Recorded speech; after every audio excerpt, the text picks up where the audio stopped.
informasi gaya geser dan deformasi gedung yang diampu oleh Duta Mayasari Dewi Pascanawati STMP.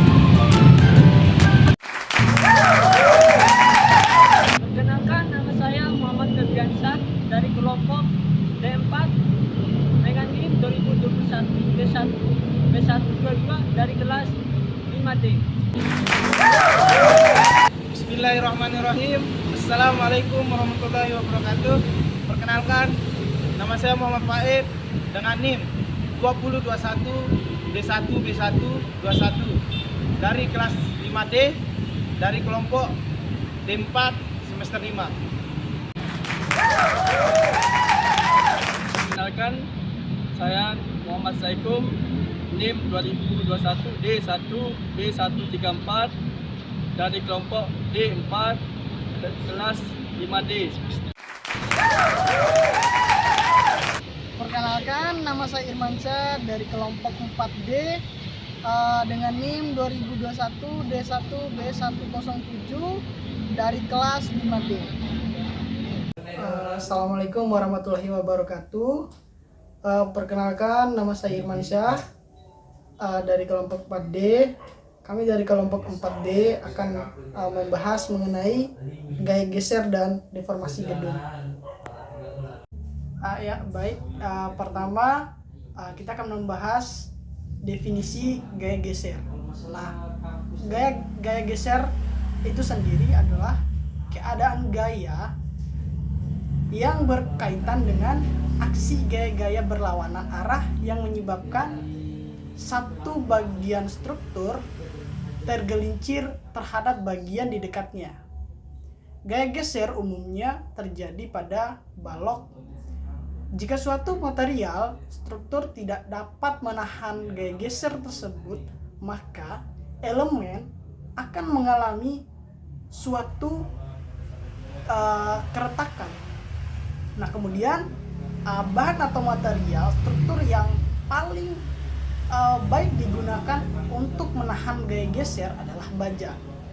Meskipun umumnya terjadi pada balok di mana balok tersebut terbuat dari beton. Akan tetapi dengan tambahan tulangan dari baja beton itu menjadikannya kuat terhadap gaya geser yang terjadi pada elemen.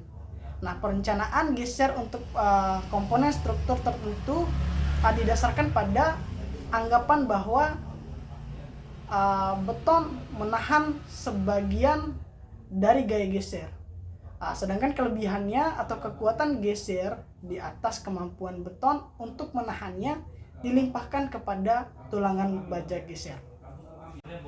Kemudian pemilihan sistem struktur ASCE 7-10 pasal 12.2 yaitu sistem struktur penahanan gaya lateral yang dapat digunakan beserta koefisien-koefisien desain yang diperlukan dalam perhitungan dari kedua peraturan tersebut dapat kita jelaskan sebagai berikut, seperti yang ada pada gambar di samping. Pada ASCE 7-10 ini, nilai koefisien desain yang diperlukan untuk memperhitungkan gaya geser dasar, gaya dalam elemen, dan simpangan antar tingkat rencana disajikan dalam notasi-notasi responsi modification coefficient, R over strength, faktor, dan deflection application factor.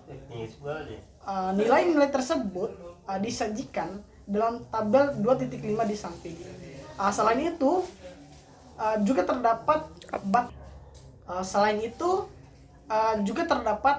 batasan ketinggian struktur sesuai dengan kategori desain gempa.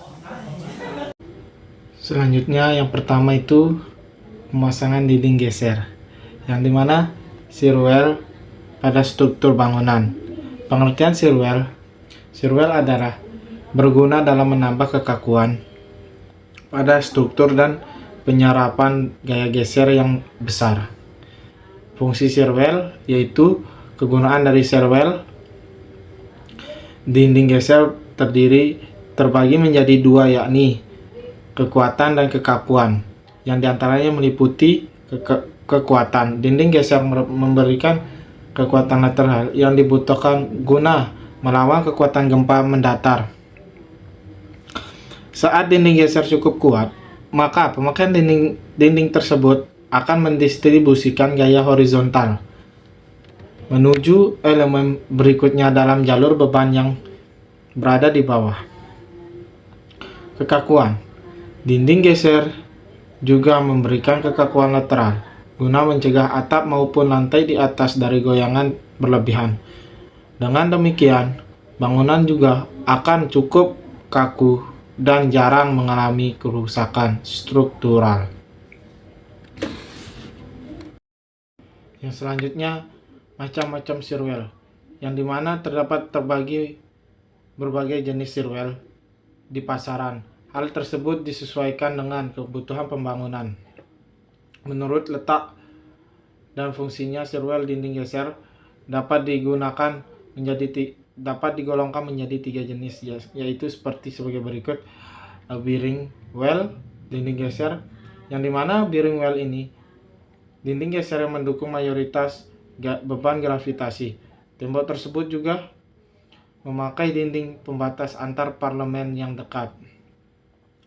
Frame wall, dinding geser yang berguna dalam menahan beban lateral dan beban gravitasi yang berasal dari frame beton bertulang. Tembok tersebut dapat dibangun di antara baris maupun kolom pada bagian dalam. Yang selanjutnya yaitu yang ketiga, core wall. Dinding tersebut merupakan dinding geser yang berada di dalam wilayah inti di pusat dalam bangunan seperti gedung dan poros lift. Yang selanjutnya, ini adalah contoh-contoh shear wall, yang dimana yang ini adalah shear wall dan ini adalah shear wall vertikal untuk menahan beban vertikal, dan ini setelah shear wall dipasang. Ini RC shear wall yang ini, dan ini fondasinya. Dan ini juga shear wall RC. Ini beam. Contohnya seperti ini.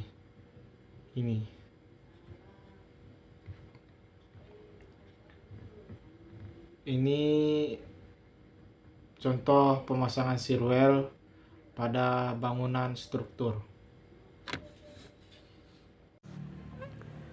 Selanjutnya yaitu ada definisi deformasi gedung. Deformasi yaitu perubahan bentuk struktur akibat adanya gaya dari luar maupun dari dalam. Contoh, balok yang tadinya lurus menjadi lengkung akibat beban di atasnya. Selanjutnya ada defleksi, yaitu perpindahan translasi atau rotasi dari suatu titik tertentu pada sebuah struktur akibat adanya gaya luar maupun dari dalam. Di bawah ini bisa diperhatikan ada gambar A dan gambar B. Gambar A yaitu balok yang masih sempurna dan B sudah terjadi kecacatan. Selanjutnya itu ada metode analisa deformasi struktur. Dalam analisa deformasi struktur gedung tinggi, terhadap beberapa metode untuk memantau kondisi struktur. Beberapa metode tersebut antara lain: 1. Monitoring deformasi menggunakan laser scanner. Laser scanner adalah alat yang menggunakan teknologi laser untuk memindai permukaan objek. Alat ini memantau deformasi dengan cara memindai permukaan bangunan secara periodik. Selanjutnya itu ada monitoring deformasi dengan menggunakan accelerometer. Accelerometer adalah alat yang digunakan untuk mengukur percepatan atau getaran pada benda. Alat ini dapat dipasang pada titik-titik strategis pada struktur dan bangunan untuk memantau getaran. Bisa diperhatikan dan dilihat pada gambar tersebut. Ini adalah contoh alatnya. Selanjutnya, kondisi struktur. Beberapa faktor yang dapat mempengaruhi kondisi struktur. Faktor tersebut antara lain: yang pertama, beban yang diberikan pada struktur. Beban yang diberikan pada struktur bangunan dapat mempengaruhi kondisi struktur. Beban yang berlebihan dapat menyebabkan deformasi dan kerusakan pada struktur. Yang kedua, perubahan suhu dan kelembaban. Perubahan suhu dan kelembaban dapat mempengaruhi kondisi struktur bangunan. Perubahan ini dapat menyebabkan perubahan pada material yang digunakan dalam struktur bangunan. Yang terakhir, yang ketiga, getaran dan guncangan. Getaran dan guncangan akibat gempa bumi atau angin kencang mempengaruhi kondisi struktur bangunan. Analisis deformasi struktur pada bangunan gedung tinggi dilakukan untuk memastikan keamanan dan kenyamanan penghuninya. Kerjasama antara arsitek, insinyur sipil, penghuni pemilik bangunan, serta pemerintahan penting dalam menjaga keamanan dan keberlangsungan gedung tinggi.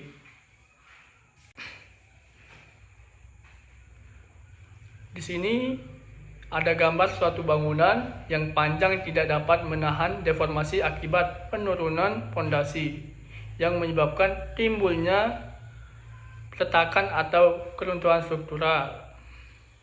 Oleh karenanya, suatu bangunan yang besar perlu dibagi menjadi beberapa bangunan yang lebih kecil, di mana tiap-tiap bangunan dapat bereaksi secara kompak dan kaku dalam menghadapi pergerakan suatu bangunan tersebut. Selanjutnya, deformasi pada balok dan portal. Mencari deformasi pada balok portal dengan metode unit load, salah satu metode yang digunakan untuk mencari deformasi yang terjadi pada balok akibat gaya-gaya dalam yang terjadi yaitu metode unit load. Deformasi yang terjadi pada balok akibat gaya-gaya dalam yang terjadi berupa defleksi delta F, translasi delta H, dan rotasi theta. Adapun rumus unit load untuk mencari deformasi tersebut adalah sebagai berikut. Yang pertama atau yang ke-1, defleksi delta Fi sama dengan MMI EI dx, di mana M sama dengan persamaan momen akibat beban luar. M sama dengan persamaan momen akibat beban satu satuan vertikal di titik I.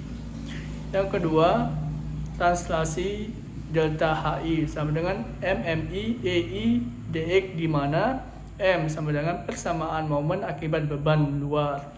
M sama dengan persamaan momen akibat beban satu satuan horizontal di titik I. Yang ketiga atau yang terakhir, rotasi theta I sama dengan MMI EI dx, di mana M sama dengan persamaan momen akibat beban luar. M sama dengan persamaan momen akibat beban satu satuan momen di titik I. Sekian presentasi dari saya. Terima kasih. Baik, terima kasih.